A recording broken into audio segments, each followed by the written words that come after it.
Hola, ¿qué tal compañeros? Muy buenas tardes. Esto es Generación Intermedia por Radiar Online.com. Yo soy Roberto y estoy con... ¿Qué tal, compañero Roberto? ¿Cómo estás? Yo soy Carlos. ¿Cómo estás, Carlito? ¿Todo bien? Acá andamos. Bueno, estamos haciendo un programón hoy, miércoles 21 de noviembre. Son las 16:01 de la tarde. Recién arrancamos, ¿eh? Arrancamos como todos los miércoles. Generación Intermedia de 16 a 18 horas. Así que, bueno, esto es una producción de Martina Díaz. En la operación técnica, Santi, el Pulpo Pefor. Y es una idea de Rodrigo Rabanaque. Bueno, ¿cómo estamos, Acá, bien, con algunas noticias para ir comentando. ¿Sí? Sí. Estamos a pleno, ¿no? ¿Ya querés arrancar? No. Tranquilo, tigre. Tigre. Así que, bueno, sí, la verdad que venimos con bastantes temas, bastante cargados. Tenemos el tema de la cumbre del G20, ¿no? Y vos viste cómo es esto, Argentina. La contracumbre. Las noticias no paran de suceder. Sí. Viene bastante complicado el tema, así que... Pero bueno, vamos a ponerle un poco de onda a esta tarde. Vamos a un poco comentar cómo veníamos con el tema del curso de formación. Claro, mañana estaría arrancando el curso de formación de cuadros en el PJ Capital, San José de 181. Ajá. La cátedra va a estar a cargo del profesor Alberto Letieri. Ajá. Y bueno, vamos a tener hablando. Sí. Sí, durante el programa, hoy. Hoy vamos a comunicarnos con Alberto para que... Así podemos ir adelantando algunas cositas importantes, esas cosas que son importantes, ¿viste? En la historia. Sí. Esas cosas que si estas son puntuales, ¿viste? Estructurales. Y que cada militante tiene que saber para diferenciar de dónde viene la bala, ¿no? Claro. De dónde vienen... Uno a veces cree que algunas noticias vienen por un lado y en realidad vienen por otro, o algunas medidas políticas o económicas van para un lado y en realidad están siendo funcionales para otro lado. Sí, yo ahí también es muy importante, ¿no? Hacer un análisis crítico y lo mismo revisionista de la historia, como en todo, ¿no? Esa búsqueda de la verdad, ¿no? Hacer filosofía, no Sofía, a ver quién tiene razón, sino poniendo el norte en esa búsqueda de la verdad. Y ahí nos vamos encontrando y vamos desandando el panorama y encontramos que muchas veces la información excede. Entonces hoy tenemos otro desafío que no tenían las generaciones anteriores. Antes había que investigar y ver a ver si podíamos saber algo. Hoy ya te enterás de muchas cosas. El tema es saber seleccionar la información. Totalmente. Y para eso no hay mejor que volver a nuestras bases. Porque en nuestras bases, la doctrina nacional justicialista, encontramos cómo hay dos movimientos, un movimiento que te busca dividir y otro movimiento que busca unir, consensuar. Entonces, cuando vos estás leyendo una noticia que separa de un punto de vista, de otro punto de vista, significa que hay otro punto de vista alterno, opositor. Eso genera división. Y hay que saber leer entre líneas, ¿no? Claro. La noticia. Por eso hay cosas puntuales que ya hoy con la lógica, ¿no? Se entiende. Porque inclusive todo lo que tiene que ver la política y la bajada de línea no es nada nuevo. Está todo en el manual de conducción política y tiene que ver con esas técnicas de guerra aplicada a la política. Sun Tzu, el arte de la guerra, las tácticas de Napoleón, Mao, y el general Perón, que hace un resumen Perón, extraordinario. Perón, la conducción política, ese es un libro espectacular para aprender lo que es todo la conducción política, ¿no? Claro. Entonces vos cuando estás viendo una noticia que está buscando generar que uno sea más que otro, ¿viste? Donde se te mira uno de arriba o te mira de abajo, eso tiende a dividir. Porque ¿a quién le gusta ser pisoteado? A nadie. No, a nadie. No.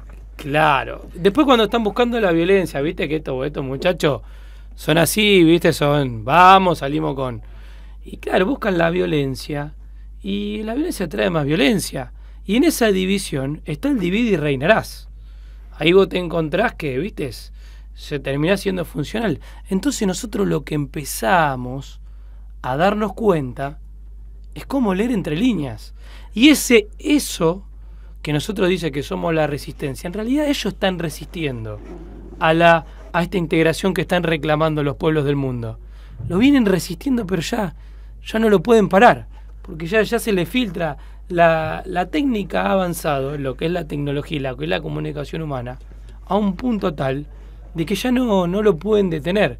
Entonces, hoy la sociedad reclama la integración. Esa integración que venía acompañando los escalones del movimiento nacional justicialista, que como nosotros sabemos es un movimiento que tiene 2000 años, que es profundamente cristiano, venía avanzando los escalones de la integración social, a ser parte de la política y no solamente a formar parte. Y hoy nos estamos encontrando. ¿Cómo andan? ¿Todo bien? ¿Cómo andan, compañeros?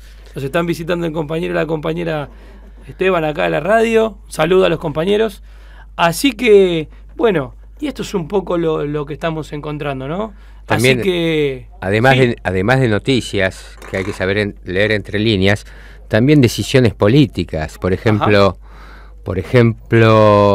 ¿quién podría estar en contra del matrimonio igualitario, que a primera vista podría ser una medida que le estaría dando derechos a una minoría? Pero ¿qué es lo que pasa en el fondo? Ese tipo de decisiones políticas generan que hay una inmensa mayoría, como la Iglesia, un montón de creyentes que están en contra de esas medidas. Entonces ese tipo de medidas terminan generando divisiones, que uno las podría encarar de otra manera y ver cómo arregla la cuestión sin necesidad de ir a un matrimonio donde va a haber un montón de gente que va a estar en contra. Entonces uno se va achicando y haciendo grupos minoritarios y empieza a dejar a la mayoría afuera. Es interesante ver lo que es el análisis de minorías, ¿no? Porque el conjunto de las medias verdades que tiene cada hombre, yo no te digo minorías, te digo hombre por hombre, porque lo que hace la doctrina nacional justicialista, que tiene su doctrina internacional, piensa en cada hombre. Entonces dice a cada hombre que tiene su media verdad. Y en esa media verdad que tiene cada uno para aportar, en lo que se tiene para realizarse, lo que genera es esa verdad universal que nos hace artífices de nuestro propio destino. ¿Qué venimos a hacer a este mundo? ¿No? Tenemos manos, ¿para qué usamos las manos? Vamos a laburar. Jesucristo, por ejemplo, que era carpintero. Exactamente. Y él estaba desarrollando, se estaba realizando en lo que es la técnica de lo que es lo material, pero no se desarrollaba solamente en eso. Uno vino a hacer algo en todas las cosas, en cuanto a lo educativo, en lo tecnológico, en lo social, en su vida. Entonces, a partir de ahí, el peronismo le reconoce esa media verdad a cada ser humano para que sea artífice de su propio destino, pero juntos, pensando en el otro, del destino común. Entonces, no es como lo plantean algunos, que son el derecho de minorías, son el derecho del conjunto del pueblo en una verdad universal que se sintetiza en el ser humano, porque pone al ser humano por encima de todo esto. Ahora, lo que resuelve el ser humano que está de un lado o por ciertos intereses mezquino, porque la realidad es que ¿a quién le conviene que los pueblos se unan, que la gente esté unida? Y le conviene a la gente en sí, al 99,9%. ¿Por qué? Y porque hay un ascenso social. Ahora, a esos pocos que tienen 3/4 del planeta y especulan, no les conviene, porque dejan de necesitar de ellos. Son los generadores de estas consignas que son funcionales a la división. Ellos generan esas consignas.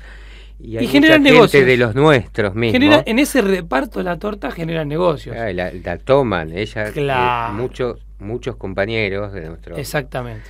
toman esas consignas como propias y no se dan cuenta, muchas veces no se dan cuenta y otras veces, bueno, vamos a pasarlo por alto, y las tiran y a primera vista parecieran consignas valederas, pero ahí está la lectura que uno tiene que hacer como cuadro político para diferenciar una medida política, diferenciar si está dividiendo o está uniendo. Ahí me estás haciendo acordar, viste que yo veo, no, porque Macri nos mintió y nos mintió.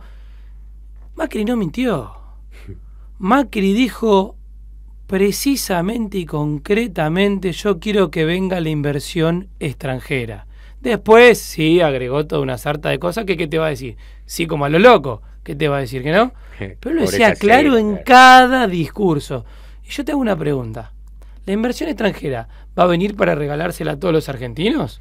¿O va a venir para llevársela? Va a venir para llevársela, bueno, claro. Entonces, yo no quiero que venga la inversión extranjera. Yo quiero que empecemos a producir en nuestro país para que sea autosuficiente, y lo mismo quiero para los pueblos del mundo. Y basta de imperialismo. Yo quiero que se desarrolle cada cultura en el mundo. Porque yo disfruto cuando veo un carnavalito norteño, pero yo no quiero pisar esa cultura. Ni tampoco por ahí me siento identificado. Yo estoy más del lado del tango, yo soy más pero tampoco quiero que pisoteen la mía. Pero soy feliz cuando veo y recorres toda esa riqueza en la cultura que tiene el otro. Entonces, ese es el desafío del peronismo. El desafío es un mensaje de amor y paz para los otros pueblos. Entonces, ahí nos encontramos con esa unidad de pueblos, con esa patria común, claro, que es nuestra casa. Si vos en tu casa, vos necesitas las cosas como para comer, necesitas para educar, ¿qué vas a hacer?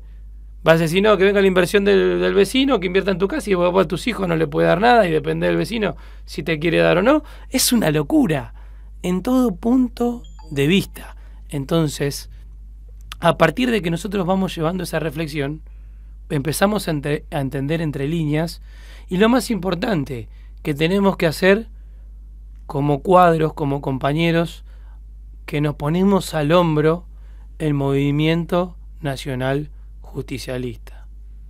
Lo que tenemos que hacer es enseñar en el trasvasamiento generacional a transmitirle a las nuevas generaciones. Eso, a diferenciar, a seleccionar la información, porque es mucha.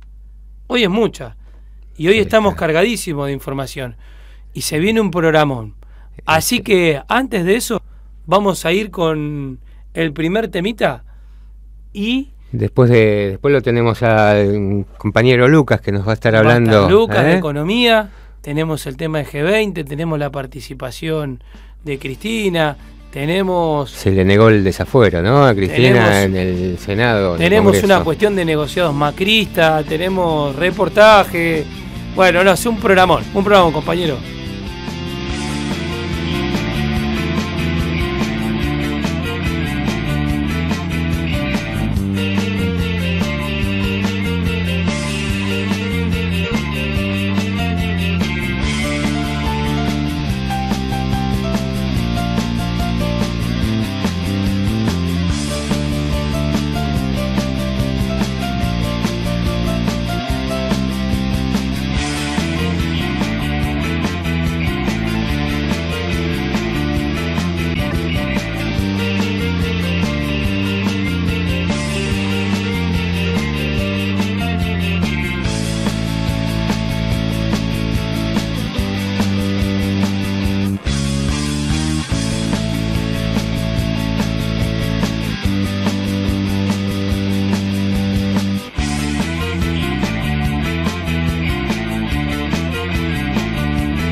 Bueno, compañeros, como estábamos recién arrancando el programa, estábamos charlando un poquitito de qué se trata, ¿no? La información que vamos desarrollando, porque este es un programa que tiene una mirada crítica de la política.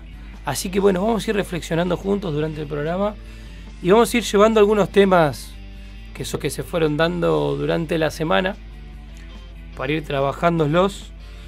Y tenemos, el Papa Francisco visitará Panamá en el mes de enero. Tenemos por la cumbre del G20. Y bueno, sabemos que no va a haber ni subte ni trenes por varios días, ¿no? Así que eso estemos atentos, porque inclusive desde el jueves desde el jueves ya tenemos estos problemas con el tema del tráfico, así que estemos atentos para arreglar por el tema del trabajo y demás, cómo van a hacer para manejarse. Después, Cambiemos no consiguió el quórum en el Senado para tratar el desafuero de Cristina Kirchner. Y bueno, ahí vamos a ver también qué es el Fondo de Garantía de Sustentabilidad, porque también lo habían mandado en el medio, como para que no se trate, que se tenía que tratar el presente 29, así que eso también vamos a estar ampliando. Después tenemos un mal día en Wall Street, después de este fin de semana largo. Todo repentinamente apareció en baja, pero hubieron algunos que no, que esos son los pocos, ¿no? De esas familias oligarcas. Qué raro, ¿no? Que todo esté en baja y ellos estén en alza. Pero bueno, no, lo que pasa es que son incompetentes, ¿no? Y bueno. Después dice, el ajuste pasa por el salario de los trabajadores. Tenemos también el gran golpe del negocio inmobiliario. 5.600 millones de pesos por el tiro federal. Inclusive hay un proyecto también por el Senar, ¿viste? Ese que está ahí enfrente de la cancha de River. Bueno, esos son negocios inmobiliarios, ¿no? Que pagamos nosotros, los argentinos, y encima hacen negocio. La verdad que esto a estos muchachos le da para todo, pero bueno, vamos a estar ampliando. Después tenemos una radiografía del nuevo Consejo. Eso es muy importante, porque se va a estar debatiendo en estos días. Después tenemos la crisis en Cambiemos por reproches cruzados del PRO y la UCR en el Consejo de la Magistratura. Federico Sturzenegger dio detalles de la desgastante puja con el Ejecutivo en medio de la crisis. Reportan 3 amenazas de bomba en Buenos Aires. Y después tenemos el foro de pensamiento crítico, ¿no? Como que se había hablado de una contracumbre y demás, para charlar algunos temas donde se profundiza, ¿no? El mensaje peronista, que la izquierda y la derecha, eso es anacrónico, es algo pasado de moda para estos tiempos, porque nosotros estamos por encima de esa discusión. No buscamos el enfrentamiento del hombre por el hombre, sino que buscamos esa convergencia, ir hacia la integración, ¿no? Esa palabra integración que va hacia la unidad, hacia generar esos consensos, esa cogestión cuando se va dando en el trabajo, en diferentes lugares, y eso por fin viene llevando, ¿no?, adelante una política que va por encima de este paradigma que plantea el capitalismo, y que, como decíamos recién, ellos están tratando de frenarlo, son resistencia, pero ya se les escapa de la mano. Nuestra contradicción es pueblo antipueblo, patria antipatria, y bueno, ¿cómo seguimos? Bueno, así que vamos con un temita más de música, y antes de eso vamos a estar invitándolos a los compañeros al Observatorio de Políticas Públicas. Eso lo hacemos cada jueves de 18:30 en el PJ Capital, y para que seas parte, ¿no? Ahí observamos estas cuestiones de la gestión, de lo que pasó, de lo que hoy está pasando, y empezamos a reflexionar y a relacionar. Pero aparte hacemos esta construcción pensando en los cuadros, pensando en los compañeros y pensando en el pueblo, para que el pueblo tenga las herramientas para poder llevar adelante una transformación pero una transformación que tiene que ver una revolución real. No esa revolución que te venden por un lado una cosita media líquida y se te disuelve. No, estamos hablando de ladrillo sólido. ¿Viste? Esa revolución es la revolución que se viene en todos los pueblos del mundo. Inclusive Rusia está hablando de por ahí de una cuarta vía. Se relaciona va con Francisco, con el Papa, y va y vienen y hablan. Y vos ves los textos y en el seno está la doctrina. La doctrina justicialista. Claro. Totalmente. Entonces, eso para nosotros es una enorme satisfacción, orgullo como argentinos, ¿no? Pero tenemos también el deber de generar ese ejemplo para los pueblos del mundo, porque es lo que más contagia. No hay más que el contagio del ejemplo. No hay contagio más intenso que el contagio del ejemplo. Exactamente. Entonces, San Agustín, te invitamos a participar, a ser parte del Observatorio de Políticas Públicas, una herramienta fundamental para transformar la realidad. Sé parte de esta patriada. Recordá, todos los jueves, 18:30, los esperamos en el PJ Capital, y envía un mail a generacionintermedia@gmail.com y lo vamos a estar esperando, compañeros, ¿eh?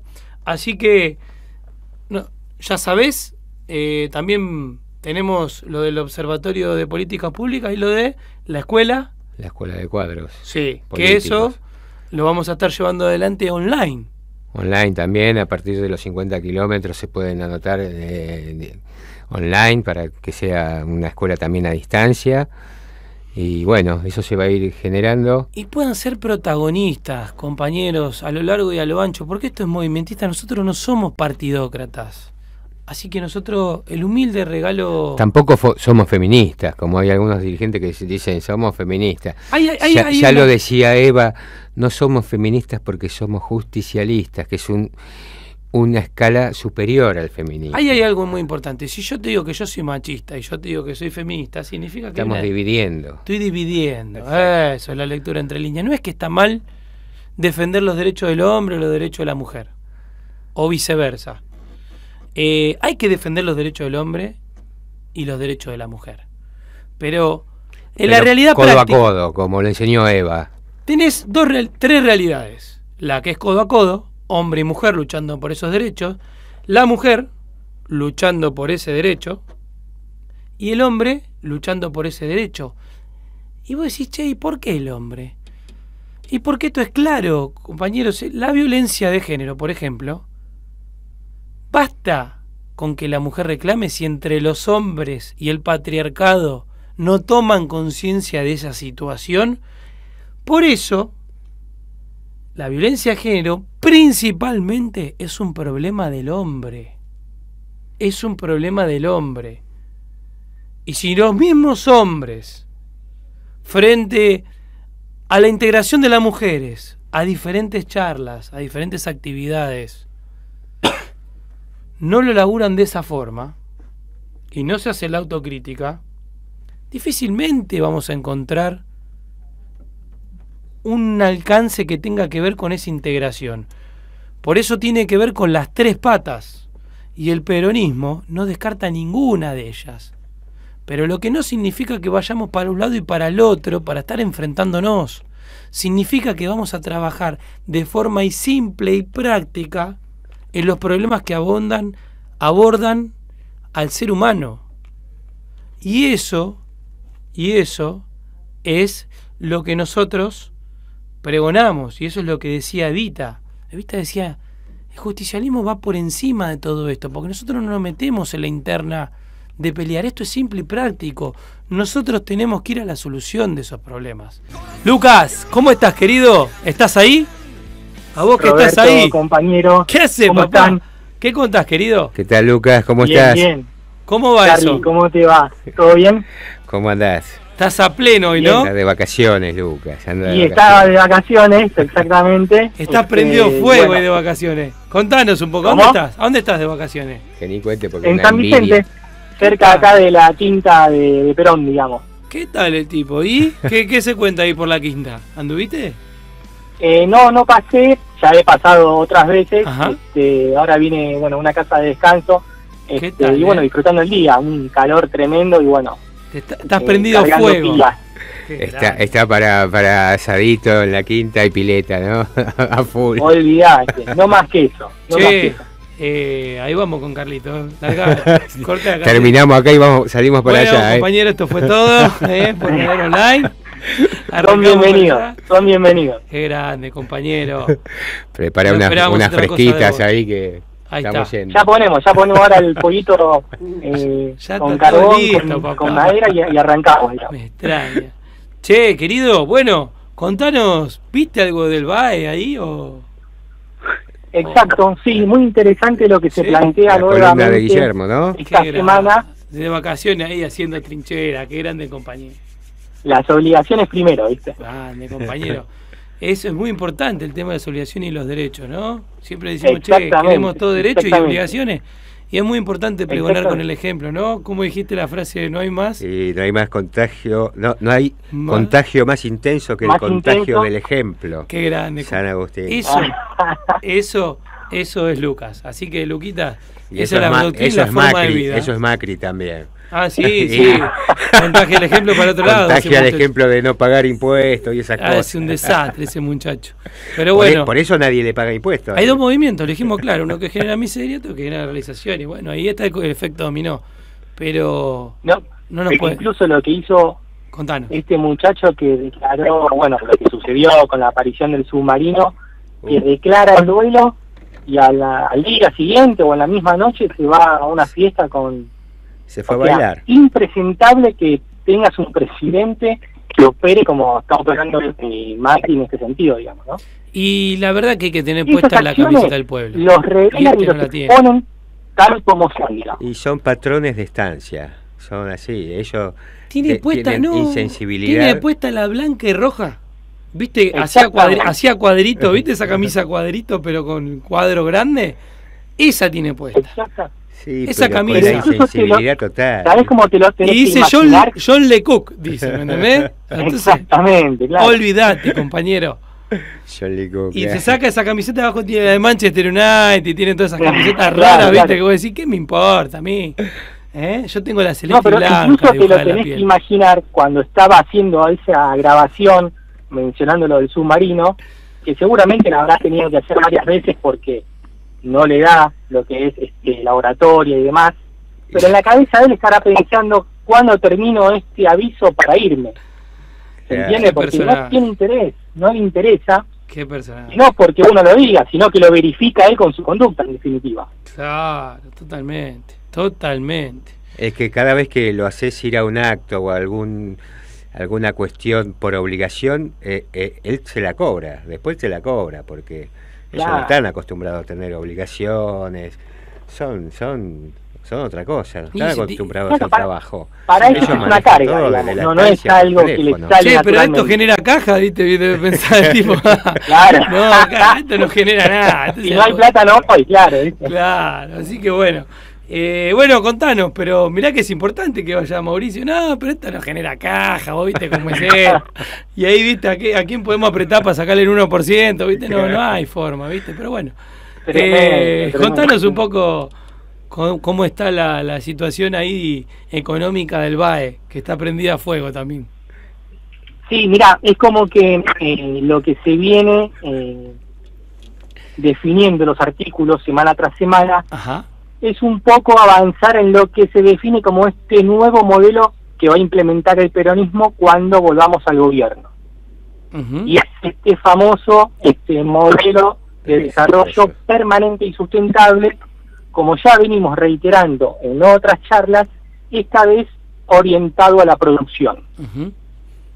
Anteriormente, en otros programas, y siempre con la editorial, en definitiva, del BAE, Ujú. que viene de la Comisión de Economía del PJ Nacional, por Moreno y sus colegas, lo que estamos planteando es esta situación de que, bueno, históricamente el peronismo acentuó su modelo económico en el consumo. Esto es la demanda, de manera técnica. Ujú. ¿Qué sucedía? Cuando cuando surge Perón, ahí, pues la década infame, el aparato productivo nacional estaba con capacidad ociosa, muy similar a lo que sucede hoy en día. Y sucedía algo similar cuando surge el último ciclo peronista, donde también hubo una altísima capacidad ociosa por la crisis del 2001, que todos ya sabemos cómo fue, porque fue la última y estamos en edad de haberla vivido plenamente. Me encanta el término capacidad ociosa. Qué locura. Exacto, bueno, esta capacidad ociosa, ¿qué es? El aparato productivo no funciona al 100% de su capacidad. O dicho de otra manera, si hay 10 empresas que componen tu parque total del aparato productivo, si vos estás funcionando al 50%, podés decir que funcionan solamente 5 empresas de las 10, o las 10 funcionan a la mitad de su capacidad.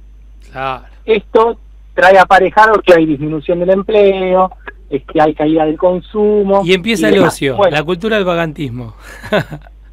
Exacto, bueno, cuando sobrevinieron a estos esquemas previos, caracterizados por la oligarquía, o en definitiva en el 2001 por el neoliberalismo, llegan los gobiernos peronistas. ¿Y qué hacen para poner en valor la economía? A través de un tipo de cambio competitivo que permita a las empresas mejorar su rentabilidad, acentuar la variable de la demanda por un acuerdo de salarios en los trabajadores que permita dinamizar el mercado interno para que las empresas empiecen a recuperar su, digamos, rentabilidad y su capacidad productiva. Ahora bien, ¿qué nos sucedió en el último ciclo peronista? ¿Y qué le sucedió a Perón en el 52? Este esquema de la demanda, con sesgo en el consumo, llegaba a su frontera. Cuando esas empresas que estaban con capacidad ociosa comenzaban a llegar a su frontera de producción. Es decir, estaban llegando a su techo. A su techo, exactamente. Sí. Y en esa situación, de punta a punta, es cuando se empezaba a verificar en la transición el crecimiento del PBI, entre otros. Ahora bien, todas las variables que componen el Producto Bruto no crecían de igual manera cuando nos acercábamos a la frontera del aparato productivo. Claro. La variable que más crecía proporcionalmente respecto de las otras era la de importaciones. Y eso es claro, porque las empresas, cuando llegaban a ese techo, a esa frontera, tenían que empezar a importar mayores bienes de capital. ¿Para qué? Para aumentar en definitiva su producción, su oferta de alguna manera. ¿Qué sucedía? Importar bienes de capital requería dólares, porque vos para importar necesitas más dólares. Y esto tensionaba en esta instancia el mercado cambiario. Se aumentaban, en definitiva, las expectativas de devaluación. Y cuando esto sucedía, se verificaba esta situación de que aumentaba la tasa de interés. Y ahí le pasó este tema a Cristina, o el último ciclo peronista, como nos gusta denominarlo a nosotros, y al peronismo del 52, del 53, cuando Perón plantea en ese momento que cada argentino debía producir al menos lo que consume. En esas palabras técnicamente se está articulando lo que es la oferta y la demanda, lo que es el consumo y la producción.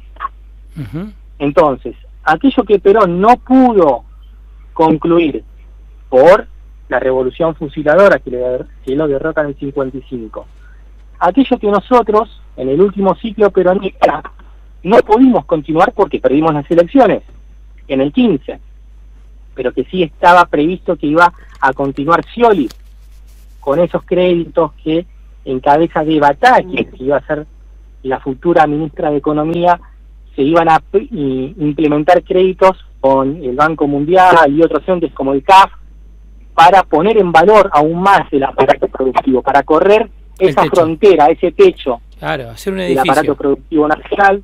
Bueno, empezaban a suceder estas tensiones cambiarias que hacían elevar la tasa de interés, donde ya no era lo mismo tener pesos y dólares. Y bueno, en esta situación es que Moreno implementa en el 11, en el 12, esta administración esta herramienta de la Administración del Comercio Exterior para restringir el ingreso de los productos del exterior y que la demanda no se vaya a los productos importados, sino que la demanda se mantenga en el mercado interno. Sí, claro. Bueno, el artículo en definitiva hace un fuerte foco en que es la instancia o el momento de la hora de la oferta. Este nuevo modelo de desarrollo, o en el léxico peronista, digámoslo, como un nuevo plan quinquenal, si queremos, pero no quinquenal porque es acotado en el tiempo, sino permanente y sustentable, siguiendo la línea que baja el Papa, que necesita este tipo de países con inclusión, con desarrollo, donde cada país pueda tener su cultura, su sesgo, mantener su autonomía, su independencia. No hay mejor oportunidad que se le presenta no solo a la Argentina, sino a nuestro movimiento, para eso que fue siempre, hasta ahora, la revolución inconclusa del justicialismo, y para poder concluir de manera definitiva con nuestra revolución, para alcanzar empieza a tomar color la revolución. Empieza a tomar color y eso nos permite hablar de estas cuestiones.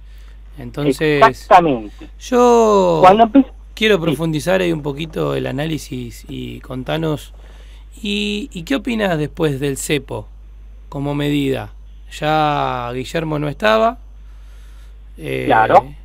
Y bueno, contanos un poco qué visión tenés con respecto al cepo, si era positivo, si era negativo, si se podía tomar otra medida, si en definitivamente esa era la medida estratégica para proteger la base material de la nación para esa tercera guerra mundial que se estaba transitando a partir de esa tercera revolución industrial que venía llevando adelante Estados Unidos a través del shale gas, a través de la revolución energética, que era el único país que no tenía que tener energía, que tenía barata, que bueno, y empieza a recalentar la economía, se empieza a generar vectores nacionales. Por eso, ¿qué opinión frente a esta cuestión, que no estaba planteada obviamente en discusión en la Argentina, sino que estaba la nata hablando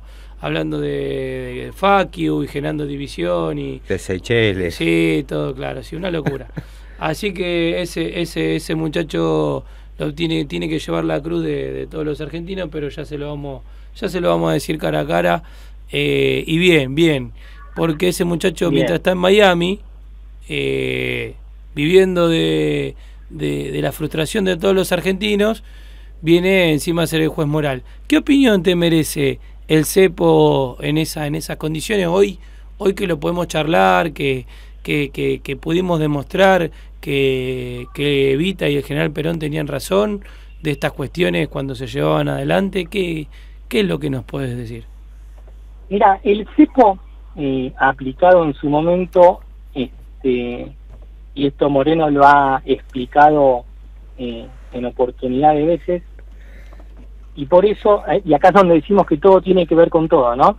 Y por eso es que planteamos la escuela que se va a iniciar mañana. Ajá. Para formarnos y volver mejores. La medida del cepo, en ese último ciclo peronista, no derivó de una estructura ideológica del peronismo, sino más bien del progresismo. ¿Cómo sería eso del progresismo? ¿De la socialdemocracia? ¿De qué sector del progresismo decís? Claro, en este caso, cristalizado, materializado por Marcó del Pont, que estaba en el Banco Central. Ajá. No era de la cantera estrictamente justicialista la implementación de esa medida. Y políticamente no fue correcta. De hecho, fue cuando... ¿Por qué decís que no fue de la cantera justicialista? La sintonía fina. ¿Por qué decís que no fue de la cantera justicialista? ¿En qué sentido lo decís? ¿Vos decís que un peronista no lo hubiera implementado eso? Exactamente, no. ¿Por qué no lo hubiera implementado un peronista? Si me tenés que decir con palabras sencillas. el cepo, como tal, lo que generó fue un ruido económico y político que promovió y acentuó la salida de dólares del país o del esquema formal de la economía. Eso Entonces, está clarísimo. la medida que implementó el peronismo para resolver esa situación a través de la Secretaría de Comercio fue la Administración del Comercio, donde vos a través de esa herramienta podías regular la demanda y orientarla al mercado interno y poner y mantener en valor el aparato productivo nacional. Aparte, el cepo esa medida fue como una contradicción a lo que se venía planteando en ese último gobierno del ciclo peronista. ¿Y por qué entonces le decís si es un ciclo peronista? Entonces es un ciclo de la democracia social. Bueno, si me estás planteando de que... por eso inicié el comentario donde todo tiene que ver con todo, donde planteamos y exponemos esta situación donde en el último ciclo peronista, en el último tramo del ciclo peronista, tuvo tal vez mayor relevancia el espacio progresista. ¿Y eso qué no tanto ¿Y a qué se debe? El peronismo como tal, digamos. Por eso siempre se habla de la década ganada, que vendría a ser de 2003 a 2013. Por eso, técnicamente, la década ganada va del 3 al 13. Claro. Y los últimos 2 años que completan el ciclo peronista, porque Cristina, digamos, era peronista, pero sí hay que decirlo... pero era ministro de Economía, Cristina. Donde el progresismo ha tomado en ese segmento temporal un poco más de relevancia. Por eso, por ejemplo, en esos 2 últimos años sucede y aparece un déficit fiscal, cuando en toda la mayoría del tramo del ciclo peronista hubo superávit gemelos, que es superávit comercial y superávit fiscal. Claro. No es de la cantera del peronismo tener déficit fiscal. No es correcto. El déficit fiscal es de la corriente del keynesianismo, un pensamiento heterodoxo llevado a cabo en este caso por Axel Kicillof, la cabeza del Ministerio de Economía. Ajá. Y ahí también tuvo que ver mucho Marco Del Pon ahí, que estaba... Exactamente. Creo que fue una de la ideóloga del cepo. Ella fue la que implementa ese instrumento del cepo, de la restricción de la salida de capitales, o conocida como cepo. En ese momento, Kicillof, ¿qué decía sobre esta temática? ¿O estaba abajo de la almohada? No, en realidad él como ministro de Economía, el Banco Central, si bien es autónomo e independiente, está dentro de lo que es la cartera de Hacienda. Así que, sin recordar lo que él ha dicho, estaría a favor de la implementación de esa medida. O sea, claro, en ese sentido, que creo que sí estaba a favor. Y bueno, y esas son consecuencias, digamos, catastróficas, digamos, que no podemos volver a repetir. Yo digo, a veces no se puede, a veces vos podés de última decir, mirá, tenemos superávit comercial y mirá, hoy vamos a invertir un poquitito más y hacemos un déficit fiscal por un año, pero como para ver si invertimos y demás. Pero la realidad es que vos tenés que operar con superávit gemelos y eso va a ser un crecimiento inclusive armónico de la economía. Por eso me llama poderosísimamente la atención y me parece inclusive hasta raro y un punto de llamado de atención, digamos, en lo que es la política en sí en general. Así que, bueno, y después... estábamos viendo... Teníamos el tema de la caída de las empresas argentinas en la bolsa de Wall Street. Estamos a full con ese tema. Sí, hubo hasta 6 puntos llegaron a caer algunas de las empresas en Wall Street. Sí, fue una caída que inclusive cayeron, digamos, todas las empresas, pero llamativamente... Cuando mirabas abajo, decía Transportadora Gas del Sur. Esa no cayó. Esa no cayó. ¿Viste? ¿Te das cuenta vos? Caen todas las que tienen que ver con el consumo. Y yo para recordarles un poco y volviendo de vuelta a 2016, 2017, porque hay que recordarlos, ¿no? Para que continúen en la memoria, porque si no, hablan del debate y te dicen, no, porque los 70 años peronistas, como que vos viste. Y bueno, y dicen los tarifazos del gobierno, que habían implementado en ese momento Caputo, Milding, Lewis, transfirieron, si mal no recuerdo, 21.000 millones a las compañías de gas. Entonces ellos se beneficiaron en esa situación directamente. Y porque son los dueños, están de los dos lados del mostrador. Ahora, yo recuerdo que esa decisión la toma Aranguren, ¿no? Y bueno, viste, eso a partir del ciclo macrista va generando una utilidad neta de 2.790 y pico de millones, y con otras empresas como era la norteña, la que era, se llamaba igual pero era norteña, después había una que era TGN, y bueno, increíble la ganancia de esas empresas con 841 millones. Después Gas Pampeano, no sé si vos te acordás. Bueno, y ellos tienen el discurso ese de que están sincerando la economía, y todavía hay gente que se cree que esto es culpa de que en el gobierno anterior hubo una fiesta en donde se despilfarró la energía, pero nadie nos está hablando del valor, del costo del barril o la extracción del gas en boca de pozo. Nadie está hablando del costo. Ahí en YPF se presentaron los balances el año pasado, y los costos eran de $1.80. Nosotros, inclusive por Mauricio Macri, la idea era ponerlo a $7.50. Así que, y andábamos por el 5, o sea, la ganancia es exorbitante. Además están exportando gas subvencionado por nosotros, ¿no? Cuando no se le explica a la gente que la energía es soberanía también. Claro, claro, porque la energía pasa a ser una suerte de en los recursos humanos y en los recursos digamos industriales de producción, en materiales de producción, pasan a elevarse todos los costos, tanto como para los, digamos, lo que es tu vida diaria, y para las empresas y sus trabajadores, para los dos recursos. Entonces, hay dos vectores fundamentales en que... ¿Cómo haces para competir? Claro, la economía, para que la economía se ordene, hay dos vectores fundamentales, que es la energía y los alimentos. Si vos lográs que la energía y los alimentos estén baratos, todo empieza a caminar. ¿Y si lográs que estén caros? Sí. Viene la inversión extranjera y te compra todo $2. Por 2 pesos. Caminan ellos si está caro, ¿viste? Claro. Ah, ¿estabas ahí, Lucas?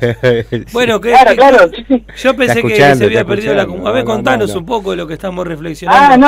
Estamos en el campo económico. Podés participar, Lucas, estás ahí de panelista con nosotros. Yo pensé que te habíamos preguntado... Total, pero bueno, estaba escuchando cómo se estaban desarrollando. Muy bien. Dale duro ahí. Eso ¿cómo lo ves el tema que estamos charlando? No, el tema de la energía es tremendo, porque ahora exponen la bandera de la exportación de la energía como si fuese algo... Básicamente está en la caída del consumo, de la demanda de la energía a nivel interno, porque están cerrando las empresas, porque las familias ya no pueden consumir como consumían antes. Porque una jubilada hoy, estuvimos yendo caminando por los barrios, una jubilada y me dijo que le llegó 9.000 pesos. Claro. ¿Cómo hace esa señora? Llorando me lo decía. No lo puede pagar, ¿no? Me lo decía llorando. Y me van a cortar el gas. Y le dije, por favor, que no me lo corten. Yo le dije que vaya al derecho del consumidor y demás, porque me parece que por jubilado y demás, pero la verdad que esto es atroz, ¿viste? Es una locura, porque detrás de todo esto está está la vida de la gente que muere inclusive por estas cuestiones, por falta de energía y tanto de alimentos. Y la angustia del pueblo está angustiado. Vos ves que el pueblo está angustiado, ¿no? Pero nosotros también estamos acá para generar un poquito de esperanza también, ¿no? Es que te convocan al sacrificio, estos tipos. En vez del esfuerzo mancomunado. Claro, te convocan al sacrificio y te dicen, sí, dale, sacrificate, así nosotros hacemos más negocio, ¿viste? Entonces vos decís, che, esto me están tomando el pelo, y dice la gente, ¿viste? Y los mira. Y sí, la verdad que estos muchachos son...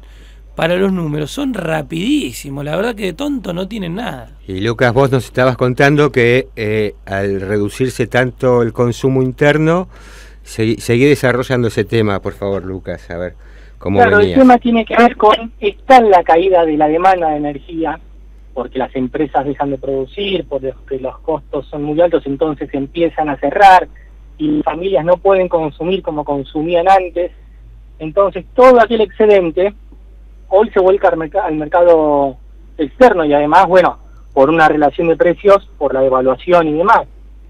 Pero no es esa la cuestión del éxito, porque si vos exportás a costa de tu pueblo, no es correcto. Claro. ¿Se entiende? Claro, por eso yo dije... ¿Cómo vas a consumir Ferrari si no la puedes pagar? Dale, muchacho. Claro, es una locura. Es una locura. Vos fijate, vamos a comprar montañas, ¿no? Es una... y lo único que aparte compran todo el exterior. Ese es el gran problema que nosotros tenemos, porque a vos te suben todos los costos y vos no lo podés pagar con referencia a tu salario real. El dólar se va a las nubes, nuestras cosas valen 2 mangos y afuera nos compran todo por 2 mangos, no valemos nada. O sea, y encima la tasa de interés por las nubes, o sea, está todo armado, el croquis perfecto para convocarnos a ese sacrificio. Entonces dice, dale, sacrificate, anda en pata, anda en cuero, total yo hago el negocio, ¿viste? Yo me la llevo.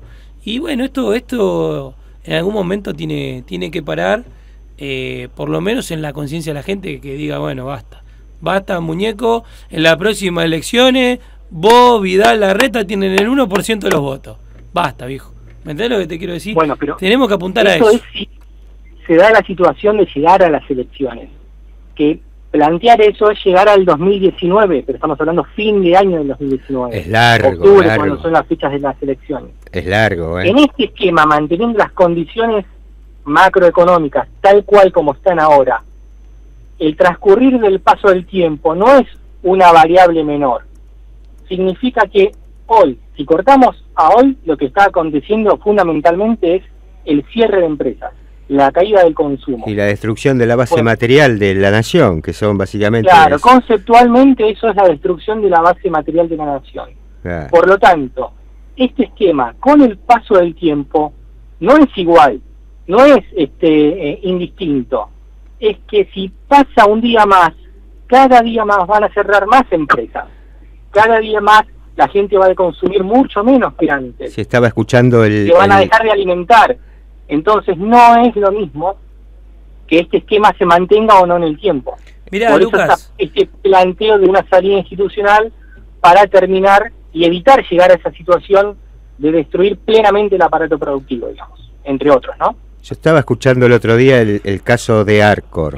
¿Tenés alguna información sobre ese tema? De cómo de la caída que tuvo y el cierre de algunas de sus... Arcor, así como vos mencionabas, no hay contagio más intenso que el contagio del ejemplo. Sí. Es un ejemplo preciso y típico de lo que está sucediendo en la Argentina. Claro, que están cayendo las grandes. ¿Cómo puede ser? Claro, cuando decimos la destrucción de la base material de la nación, bueno, a veces eso es un concepto teórico. Bueno, ¿qué ejemplo utilizar para que se entienda eso? Entre otros, sacando las pymes, las medianas y otras grandes empresas, Arcor, que es una empresa insignia, característica de la Argentina. ¿Quién no conoce a Arcor? Claro. Arcor tiene un pasivo de 160 millones de dólares. Sí. Es tremendo. O sea, es un valor que no tiene razón económica de de estar en una empresa y que pueda seguir en el tiempo, digamos. No, es una locura. Ahora bien, con la tasa de interés actual que hay en el mercado, 60-70%, ¿es posible que Arcor reestructure su pasivo con todo lo que eso implica? Claro. Entonces, si Arcor da la señal de reestructurar el pasivo, pero es una señal de que es de condena de muerte, imagínate lo que arrastraría al aparato productivo nacional. Aquel que todavía estaba aguantando cierra de manera definitiva si Arcor da la señal de reestructurar su pasivo. Claro, da la veña. Aparte como si fuese la solución, porque la tasa que tiene que pagar en función de eso no lo va a poder hacer. Claro. Es la solución para los banqueros, para los muchachos que tienen acciones allá con los ingleses, para ellos sí, es la solución. Ahí se para quedan lo con que todo. tiene que ver con la oligarquía y todas sus terminales acá en la Argentina, Claro. digamos, a ese segmento social, sí, pero ese segmento social representa en los 40 millones de argentinos un par de familias nada más. Claro, vos imaginate lo que representa Arcor en la sociedad argentina, la cantidad de trabajadores que tienen y todas las sucursales, más los proveedores, más los kioscos, más es una cantidad inmensa, impresionante de gente, de trabajadores que movilizan y que viven de eso. Exactamente, porque vos tenés los puestos directos que tiene Arcor que serán 15.000, 20.000 empleados. Pero los indirectos, que es lo que más está atado a esa empresa, imagínate si cae esa empresa, como vos lo decís, Charlie, la parte logística, los kioscos, imagínate el kiosco no comprar más el caramelo que fabricaba Arcor. Claro, claro. Cuando de toda la vida ya es cultural nuestro, es como, no sé, Ford en Estados Unidos o como Volkswagen en Alemania, son empresas que son características del país, e incluso que hay que cuidarlas de una manera adicional, si se quiere, por lo que son, es casi una empresa como Aerolíneas Argentinas, Arcor, digamos, ¿no? Claro. Si bien Aerolíneas es del Estado, bueno, Arcor representa el sector privado argentino. Entonces, Lucas, no puede suceder esto, digamos. Ahí teníamos también lo de la textil Echelit. ¿La ubicás? En Catamarca, en los 90 era una Echelit, era una fábrica de ropa interior y marroquinera bastante importante en los 90, se publicitaba en la tele y demás. Bueno, sí, Echelit, sí. Bueno, esta fábrica dejó más de medio centenar de empleados en la calle estos días. Y claro, estos víctimas, digamos, de las altas tasas de interés, de la caída del mercado interno, de la apertura de importaciones, y que se ven castigados, ¿no?, las empresas. Entonces, ¿qué pasa? Por ejemplo, en este caso le mandaron primero, le adelantaron vacaciones y después cuando llegaron le dijeron, miren, por razones de reorganización, costos y reconversión reproductiva, empezaban a mandar telegramas, ¿viste? Entonces, digamos, paquete de medidas que va realizando el gobierno buscan esta finalidad, porque estas empresas, si se permiten en la quiebra, en concurso y quiebra, son compradas por 2 pesos. Y si no son compradas por 2 pesos, viene la importación de afuera y también les sirve, ¿viste? Entonces, es como que va llevando hacia un vacío terrible, ¿viste? Después tenemos... Vos fijate, Robert, lo que acabas de mencionar.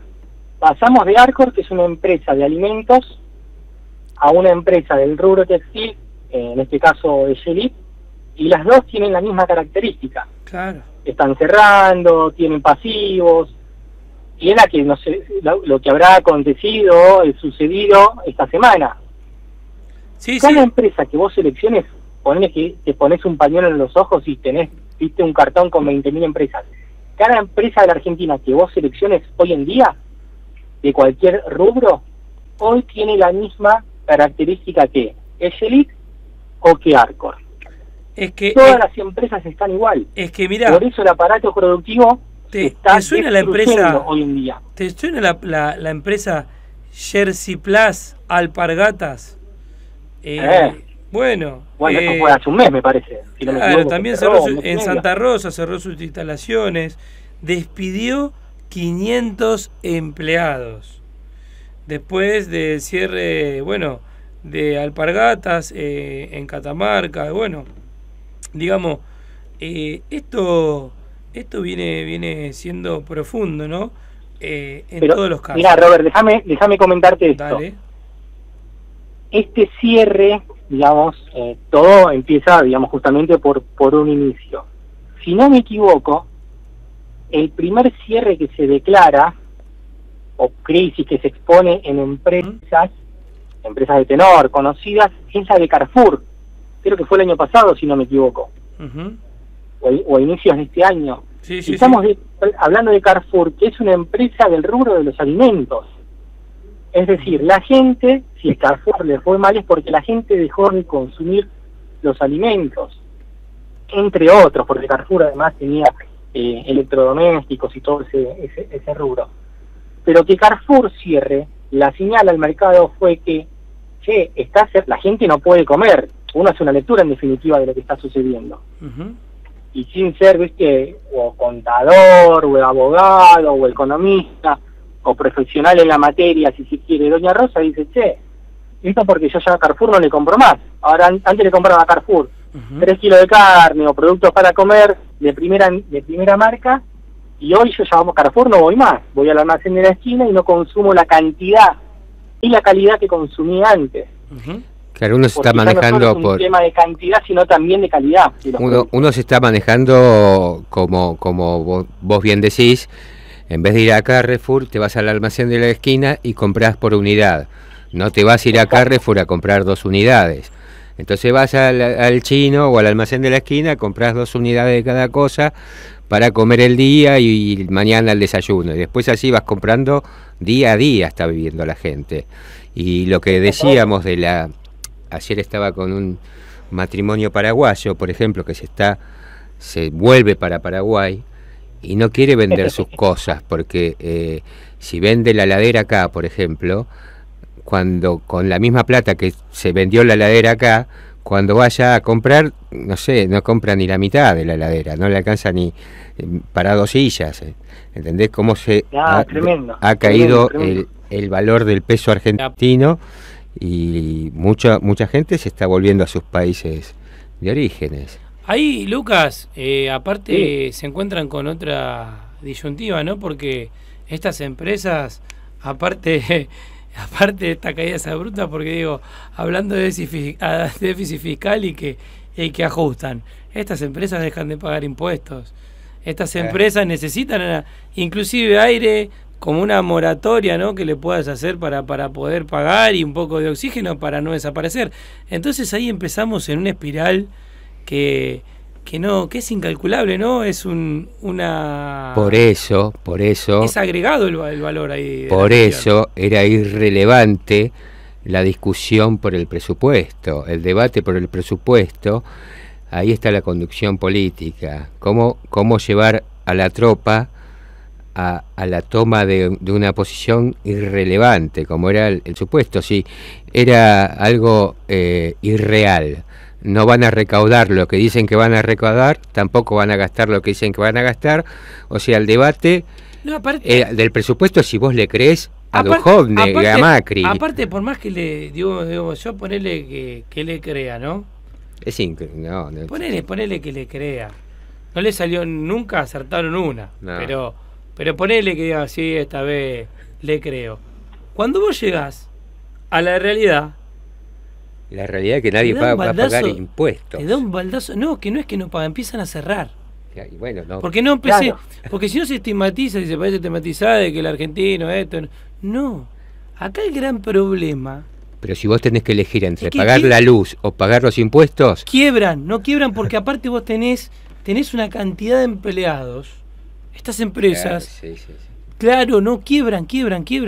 Y es más, ven si pueden ver cómo salvan en una unidad estratégica de negocio alterna y que seguramente no es en el país, para ver si pueden sostener un poco su capital. Porque ¿qué van a terminar? ¿En la calle bajo un puente? No, los tipos también, empresarios, van a decir, che, muchachos, vamos al bombo. ¿Y qué tenemos que hacer? Sacamos la guita, la ponemos un poquito en la especulación financiera, invertimos en otro lado y chau pichu. Entonces vienen de afuera, empiezan a comprar todo por 2 pesos y empieza el modelo ese agroexportador hermoso para un par de familias y ese salario esclavo. Y bueno, eso es el rumbo que está tomando la Argentina. Entonces, pero a lo que iba yo es por qué hay algunos de nuestros dirigentes que movilizan la tropa a un debate irrelevante y señalan con el dedo acusador a los que votan por el sí al presupuesto y los que votan por el no son héroes y claro, es una división por un debate que es irrelevante porque el presupuesto es una hipótesis de recaudación contra una autorización de gastos. Y si vos no vas a recaudar, tampoco vas a gastar. Y lo que decís es un debate irrelevante. Y no sé por qué hay algunos que mezclan el presupuesto con la deuda externa. Y viste, se arma todo un barullo. claro. Movilizás a la tropa. Divide y reinarás. Y encima la movilizás y perdés. Divide y reinarás. Perdés. General Lío. Bueno, Contanos, Lucas. Ahí, Charlie, es muy interesante lo que decís, pero de alguna manera se están verificando ciertos cambios. ¿Por qué? Porque esta conducta incorrecta de señalar con el dedo que se viene realizando en estos 3 años, algunos compañeros nuestros, ha cambiado en cierta manera. ¿Por qué? Porque si bien antes señalaban con el dedo, y ahora también, como fue hasta hace poco, como bien lo mencionaste en el tema del presupuesto, esos compañeros que hacían eso ya están volviendo al PJ. En realidad ya volvieron al PJ en el instrumento que es, en el espacio de la Mesa de Acción Política que coordina el ex gobernador de La Pampa, Rubén Marín.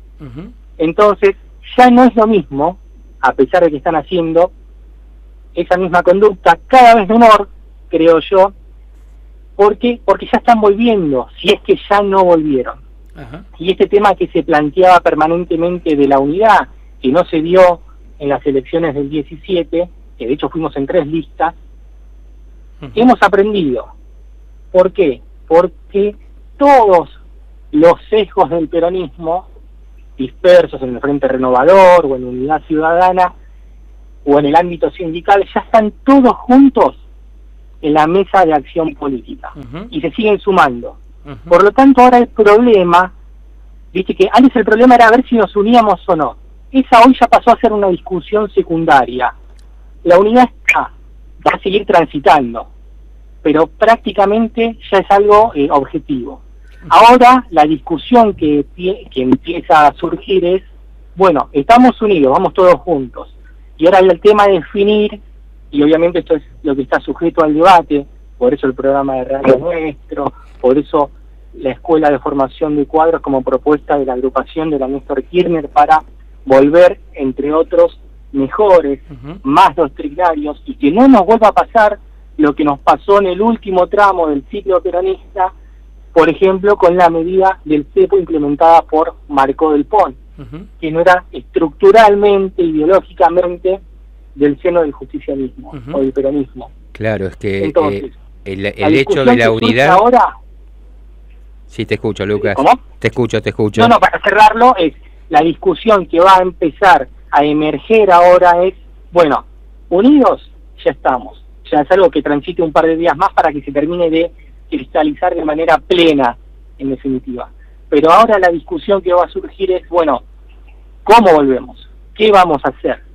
Y por eso Moreno, con sus colegas, nosotros desde la mesa de profesionales, la Comisión Económica del PJ, entre otros, no hacen más que tirar una propuesta mejor que la otra para ordenar, a través de la doctrina y en implementación de medidas, lo que tiene que hacer el próximo gobierno justicialista. Es que las medidas, el sentido que tienen es no desviarnos y no volvernos progresistas, como nos sucedió en el último tramo de... Sí, ni de izquierda ni de derecha, digamos, apuntado de hecho a una discusión superada en ese sentido, que nosotros pensemos en forma simple y práctica en el pueblo, que era un poco lo que hablamos al principio del programa. Pero es algo que no pasó en el 2001. En el 2001 fue una unidad por inercia. No nos dimos el debate que se merecía la cuestión. Entonces esa unidad por inercia fue generando esas cuestiones, esas fracciones que fueron pasando a lo largo y a lo ancho del 2002, 2003, 2004, 2005, 2006, 2007, y fue encontrando ahí oxígeno y ganaron por elecciones la oligarquía que hoy tenemos. Entonces, digamos, era necesario tener esta discusión. A mí me hubiera gustado tener la discusión cuando éramos gobierno, y realmente eso hay que tratar de aprender, ¿no? Que cuando uno está gobernando, esto es una rueda, hoy estás arriba, después estás abajo. Exacto. Hay que estar en esa dinámica de escuchar a los compañeros, al movimiento y al pueblo. El conocimiento es colectivo. El compañero que no escucha a los compañeros que están trabajando en lo táctico, en los barrios, que está trabajando en una segunda línea, en tercera línea, el compañero que no tiene ese ida y vuelta, ese compañero tiene que generarse el anticuerpo y que no labura codo a codo. Y que aparte que a esos compañeros que están especulando políticamente, ¿viste? A ver cómo creció y le cortamos la cabeza. Eso en esa forma de vida no tiene que ir más. Eso tiene que ser un consenso total. Y no puede ser que un consejo de partido en un barrio del peronismo, sea el barrio que fuere, si se hacen cargo 40 o 50 personas, ¿cómo puede ser que no esté abierto todo el tiempo, ¿no? Que no esté a disposición para poder charlar las cuestiones doctrinarias. La verdad que esto es una locura en todo sentido. Entonces ahí empieza a verse, digamos, la cuestión que se va dando, ¿no? En una doctrina que se aplica tanto a lo económico, a lo político, a lo social, en esta forma de vida. Después, esto lo que hacen estos muchachos está claro, porque, por ejemplo, uno de los temas que habíamos charlado era el golpe al negocio inmobiliario, que de 560 millones de pesos por el tiro federal. Y es el tiro federal, bueno, es del Estado, bueno, y a partir de eso la ciudad hace el loteo, lo vende, digamos. Pero ¿quiénes son los que los compran? Y bueno, tenemos lo mismo que estamos hablando, estos muchachos de Transportadora Gas del Sur, que ahí lo tenía Caputo y demás. La familia Wertheim y Zielinski se hacen compran los predios. Compran predios que son del Estado, que inclusive tienen una función para el Estado, como es el tiro federal, como es el Senarque, ¿no? Que es seno del deporte, y lo llevan, digamos, a la venta, a un negocio inmobiliario, donde triplican sus beneficios. O sea, utilizan los terrenos pocos que van quedando el Estado para seguir haciendo negocios con total impunidad. Y la verdad que uno va ahondando en un montón de cuestiones y se empieza a dar cuenta que la empresa de estos muchachos también tienen subsidios, que la empresa Flybondi y McAree tienen subsidios, y que estos muchachos que no tienen para comer, que se les da subsidio. La verdad que es bastante macabro de esta gente, ¿no? Porque aparte después son los solidarios, ¿viste? Y son solidarios con ellos mismos.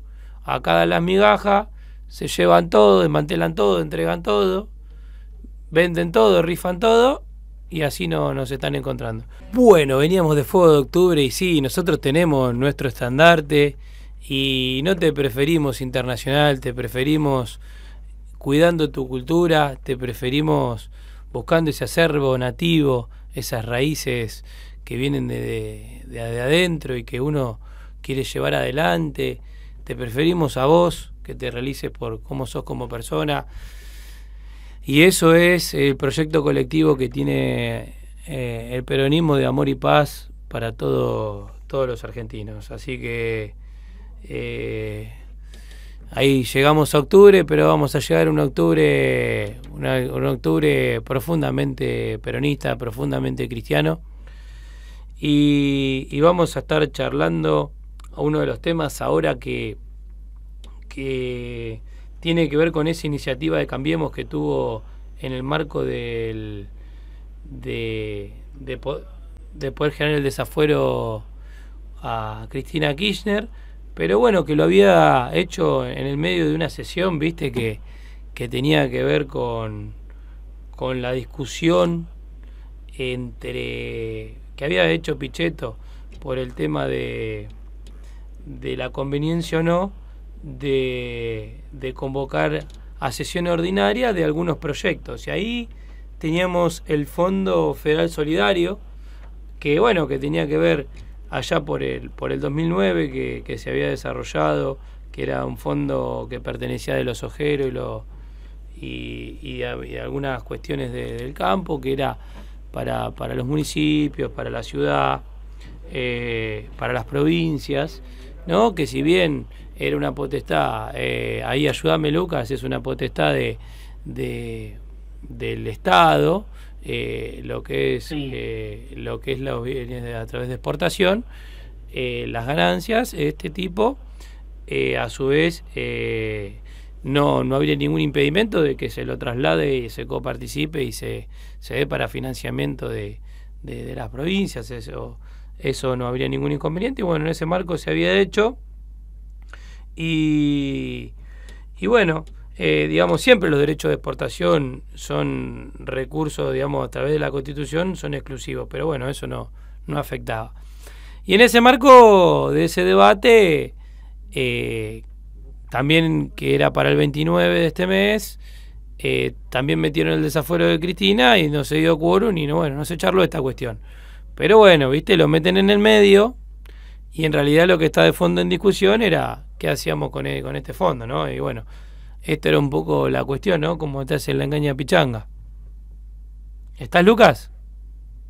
Hola. Ah, no está. Bueno, y bueno, estas cuestiones son las que van llevando, digamos, adelante este gobierno, que es, en este sentido, hace un despliegue general, ¿no?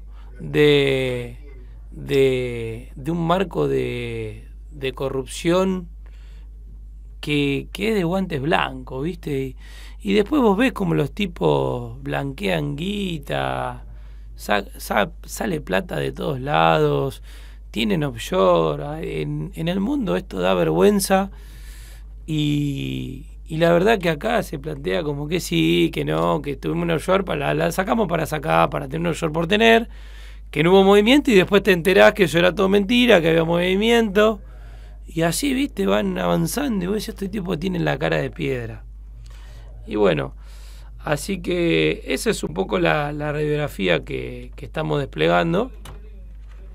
Y bueno, en ese marco seguimos profundizando con los temas coyunturales y los temas estructurales. Y bueno, ya sabés, ¿no? Ya sabés que se lanzó la Escuela de Formación de Cuadros, que esa escuela va a estar llevando adelante el compañero Letieri, que acá me están informando los compañeros que está al aire. ¿Cómo le va, compañero? ¿Qué tal? ¿Cómo va? ¿Todo bien? Muy buenas tardes. Muy bien. ¿Cómo viene la tarde? Calurosa. Calurosa, ¿no? Sí, esperando desde hace mucho tiempo que se vaya el frío. Bueno, acá está llegando. Ahí está, estamos de 10, falta la pileta. La pileta falta la economía duradera sustentable y estamos de 10. Y un poco de la energía barata, ¿no? Y la energía barata para estas cuestiones.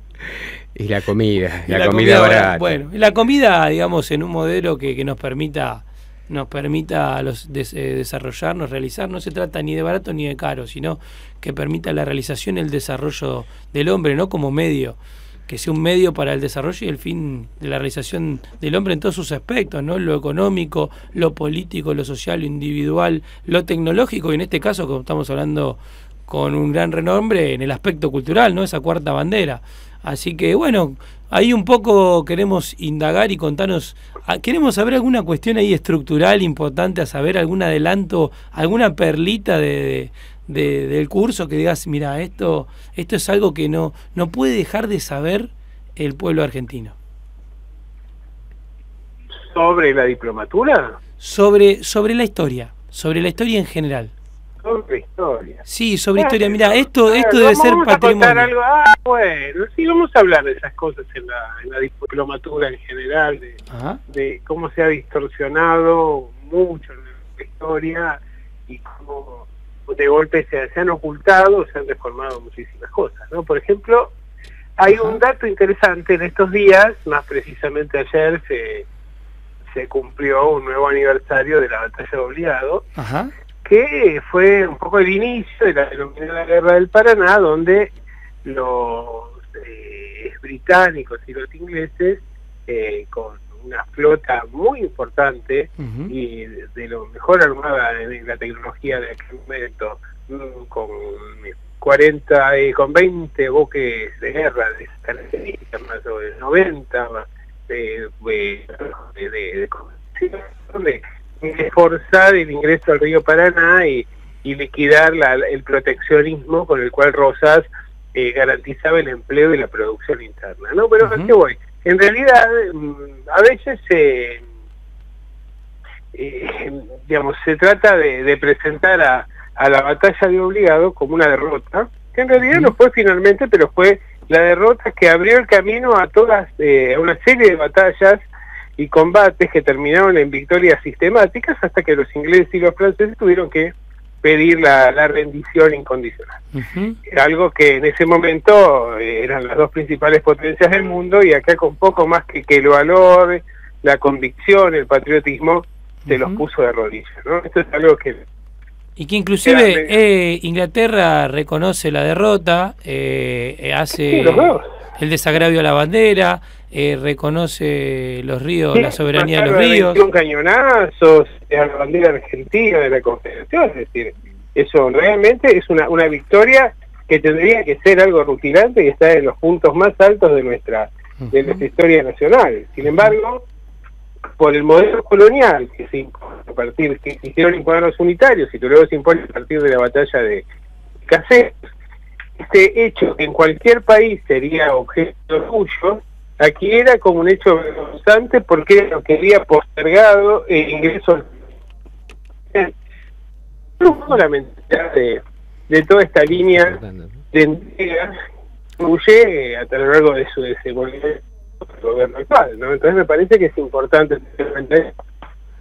Alberto, ahí tenemos un problemita con la comunicación. ¿Vos? Sí, se cortó. Vos, no sé si nos escuchás. ¿Estás escuchando ahí? Ahí me parece que ¿O se te cortó estás la moviendo? comunicación. Bueno, vamos a estar llevando adelante la comunicación en un instante. Y bueno, ahí estás, a ver. Estoy aquí, bueno, me quedo aquí entonces. Alberto, quédate. Me quedo quieto aquí. Ahí estás bien, ahí te escuchamos bien. Nos estaba comentando un poco decía la vuelta que lo que fue una victoria realmente histórica, que tuvo una repercusión internacional y que debería estar en los puntos más altos de nuestra historia nacional realmente. No hemos tenido tal vez una batalla o una victoria de una envergadura similar saliendo de lo que fue la gesta libertadora de San Martín. Entonces, o por lo menos a esa altura. Vos fíjate que, pero en nuestro país, como en realidad esa victoria postergó el ingreso al colonialismo, entonces siempre se la trató de desacreditar. Se trató de desacreditar la victoria en la Guerra del Paraná por lo que fue una derrota parcial en un primer enfrentamiento que de todas maneras le marcó la cancha a los invasores. Y ahí en el marco, en el año 38 se declara la ley de derechos aduaneros, y después Inglaterra primero y Francia, corregime si es así, hacen un bloqueo comercial que dura varios años, 8 o 9 años, más o menos. En realidad, mira, no, la ley de aduanas de Rosas es del año 35. Y lo que hace es disparar los unitarios que se habían autoexiliado en Montevideo, van a Europa a convencer al gobierno francés de que tiene que invadir el Río de la Plata. ¿Pero el 35 entonces, no estaba la seguilla Balcarce en esa época? No, ya había reasumido Rosas. Rosas se reasume en el 33. Del 29 al 33 es el periodo ese oscuro en el cual, por ejemplo, se produce la pérdida de las Malvinas, exacto, aprovechando que no hay un poder político sólido en Buenos Aires. Sí, después que ahí estaba también la discusión de la suma del poder público y las facultades extraordinarias, me acuerdo que Rosa planteaba. ¿Hola? Bueno, se cortó la comunicación, así que bueno, ahí tenemos la ley de derechos aduaneros y bueno, eso es un poco lo que hoy tratamos de hacer, ¿no? Desde el gobierno que tuvo la década ganada, que era proteger la industria argentina, el trabajo argentino, y bueno, los ingleses y los franceses nos habían bloqueado por muchos años. Ellos habían empezado lo que era un poco lo que estamos viviendo hoy, ¿no? Ellos habían empezado lo que era la máquina a vapor y venían con los costos, ¿viste? Súper baratos, una segunda revolución industrial en pleno auge y bueno, y vinieron acá a querer meter sus productos y en contra del trabajo y el detrimento y el hambre de los argentinos, de esa confederación argentina que era en ese momento, y la verdad que hizo está el compañero Letieri. Bueno, ahí retome, compañero, estaba un poco trabajando la idea. No, decía que en realidad la que vos hablabas de la suma del poder público y las facultades extraordinarias. Ah, sí, la volvemos. Suma del poder público es algo que en realidad se otorgó reiteradamente a los gobernadores porteños y de distintas provincias durante la década de 1810 y de 1820, claramente. No era algo excepcional para Rosa. Lo que se planteaba era que en momentos de anarquía, de guerra interior o exterior y demás, era necesario concentrar la autoridad política en estados que recién estaban empezando a configurarse. Entonces Zarratea, Dorrego, Martín Rodríguez, Rosas, todos ellos tuvieron, y muchos más, tuvieron Posadas, tuvieron la suma del poder público. Y después vemos que más adelante, incluso por una cosa absolutamente injustificada, Sarmiento pretende... Bueno, se volvió a cortar la comunicación.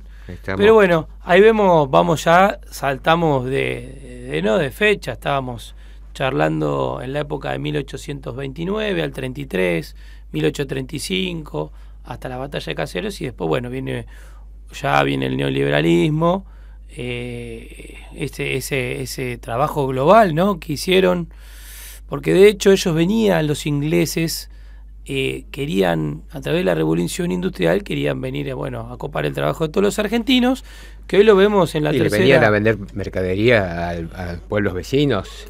Claro.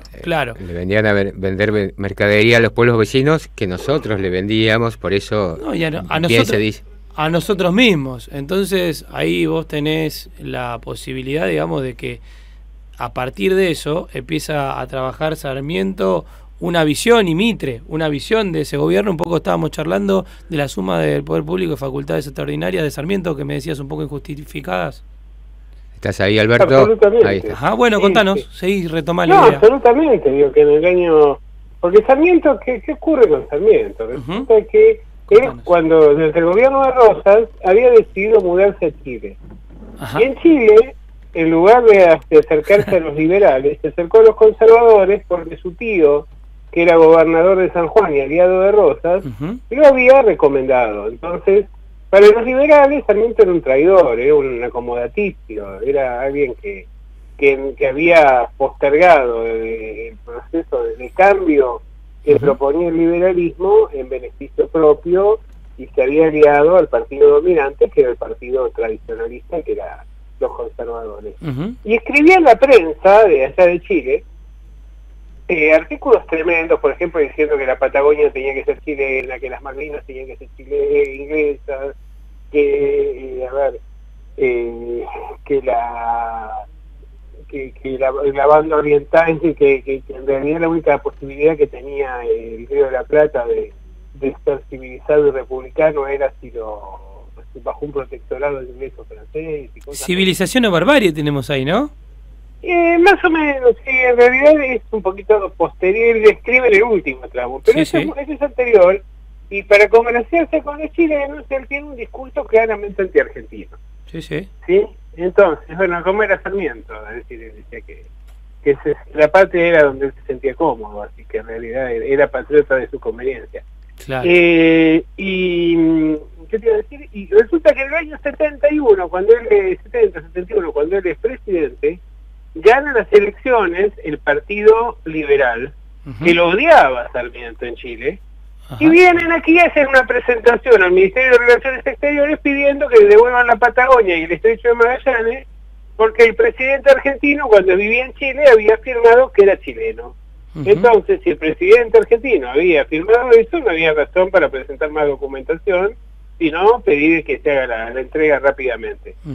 Y esto casi termina en una guerra, se dispararon algunos tiros.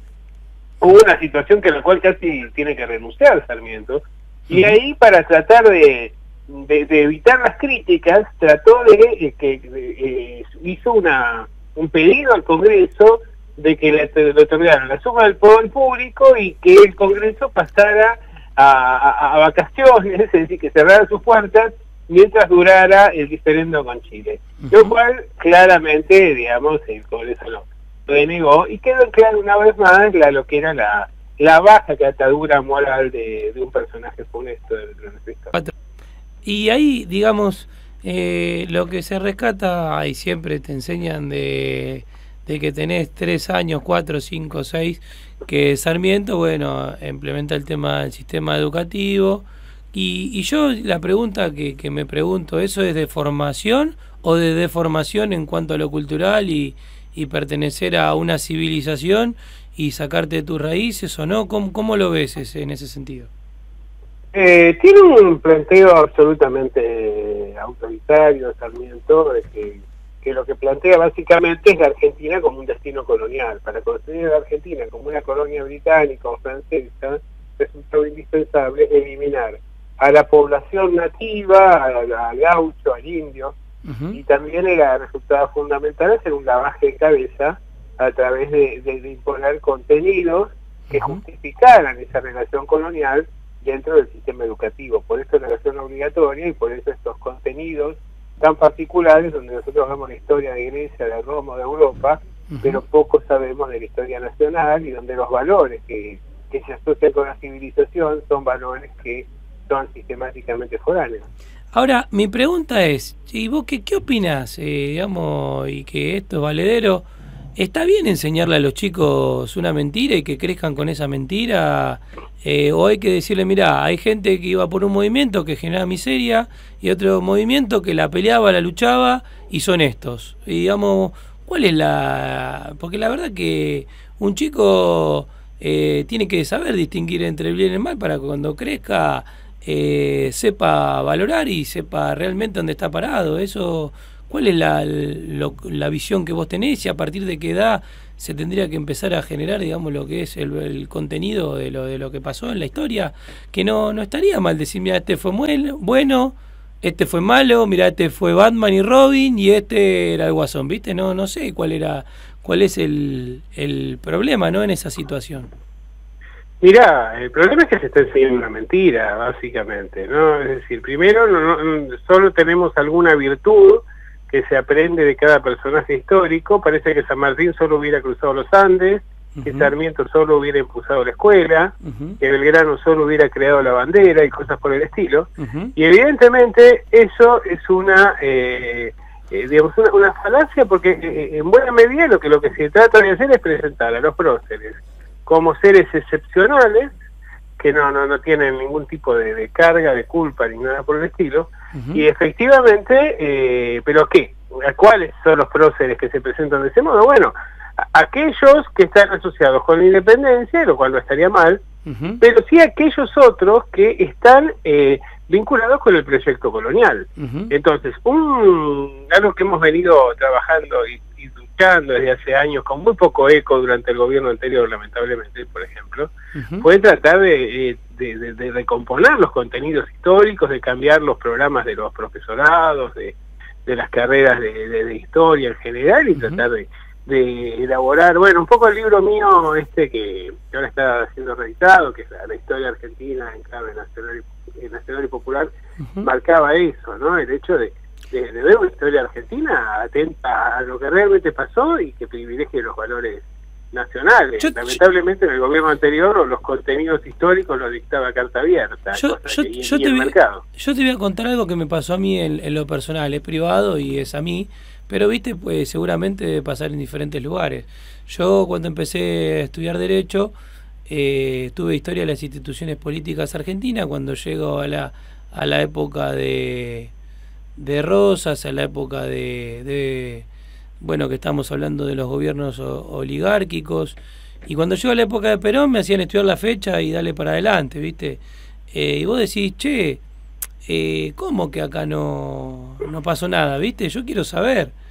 Y no, acá sabete esto, puntualmente, y bueno, no solamente me había pasado en historia de las instituciones, sino que cuando fui estudiando diferentes carreras, me fui encontrando, ¿no?, con esa suerte de vacío, y a lo largo de la historia. Y después cuando vos te pones a pensar, ¿no?, de cuando vos sos chico, ¿no?, y vas creciendo, ya a los 18 años el árbol está formado. Entonces, claro, después el interés que vos tenés o lo que vos ya te formaron, es difícil malearlo.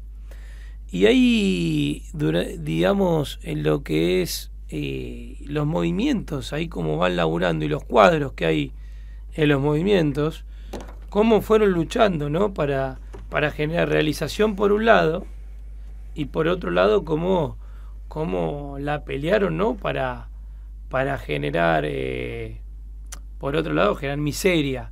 Y había cuadros ahí peleando, ¿no? Entonces vos tenías un cuadro que iba para un lado y otros cuadros que iban para otro movimiento, y que los dividían entre izquierda, centro derecha, y cuantas más divisiones había, era mejor.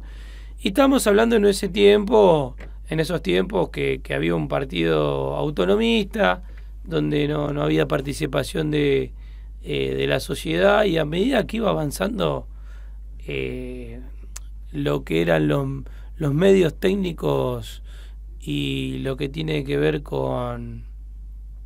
inclusive con la radio, la tecnología, y la gente empieza a querer saber, a querer entender y a querer participar, ¿no? Años 30, 40. Y después los medios técnicos fueron avanzando, la televisión, que al principio era sagrada, pero bueno, permitía tener más información, y hoy ya tenemos un desborde de información que, como hablamos hoy, hay que seleccionar. Así que, ¿cómo se fueron manejando esos cuadros? Esto hoy se reitera, y eso es lo importante de lo que vivimos en el cenotafio de Malvinas, ayer, junto a Guillermo Moreno, porque ahí, de vuelta, empezamos a ver esas puntualidades similares que se presentan hoy. Hoy tenemos una tercera revolución industrial, que es la revolución energética, y vemos cómo se va hacia los vectores nacionales, y vemos cómo se protege el mercado, y vemos cómo Rosas, en esa época, en la batalla de Caseros, donde en la vuelta obligado ganan los patriotas, pero en la batalla de Caseros, los patriotas en el 52 se retiran sin pelear. Hoy volvemos, pero hoy volvemos desde otra lucha, de recuperar esa lucha cultural, como decía el compañero Alberto Letieri, que el general lo advirtió, que es la cuarta bandera. Así que bueno, con esto te vamos dejando ya este mensaje de la Escuela de Formación de Cuadros, que lo vas a poder ver online. Tenemos, sí. Desde acá, desde esta trinchera, los queremos invitar a todos a la militancia activa, porque estamos en un momento histórico en donde se está debatiendo lo profundo del hecho político, no solo las candidaturas, sino lo profundo. Hay que dar este debate, porque como bien decía acá mi amigo Roberto, mi amigo compañero, vamos por la unidad, pero la unidad electoral, pero hay que diferenciar ideológicamente y debatir lo profundo del hecho político. Por ejemplo, YPF en manos de quién va a estar. Hay muchos debates que se tienen que dar ideológicos, y para eso los invitamos a todos los compañeros que se vayan sumando, se comuniquen por Facebook, en las redes sociales con la Néstor Kirchner, mesa de técnicos y profesionales. Tenemos también ahora, bueno, ya la Escuela de Cuadros, están todos invitados. Así. Sí, ahí hemos evaluado tener un streaming online mientras se da el curso, y sea el caso o la grabación de la clase, lo subiremos el contenido en el canal de la escuela, y a partir de eso vamos a ir dando las clases online, de la clase presencial por hora, y si no, que simplemente serán filmaciones de ella, y a partir de eso inclusive se va a hacer un examen, y vamos a ir avanzando en la construcción, en ese ida y vuelta, ¿no? Las preguntas que vayan teniendo y a partir de cómo generar. Así que los esperamos a todos. Sí, en YouTube Channel, que lo vas a poder encontrar, el canal de YouTube, en el Facebook lo vas a poder seguir, y vamos a poder también seguir las actividades de la agrupación en el mismo canal de YouTube Channel, así que ahí vas a encontrar toda la información. Así que bueno, nosotros nos vamos despidiendo. Nos vamos despidiendo. Sí. Ahí les vamos a ir mandando un fuerte abrazo peronista a todos los compañeros. Yo voy a mandar un compañero a mis compañeros de la Brigadier. Un fuerte abrazo peronista. Muy bien. Y desde acá también para Rodrigo Rabanaque, el referente de la provincia de Buenos Aires, de la Néstor. Esto fue una idea de Rodrigo Rabanaque para los compañeros, para que se puedan poner el hombro. Así que vamos, que arde la ciudad, pero de una ciudad de un corazón espiritual, profundamente peronista, y vamos por ese nuevo paradigma que va a poner por fin al hombre, al pueblo, y va a dejar como medio este capitalismo. ¡Viva la patria, compañeros! ¡Viva Evita! ¡Viva Perón!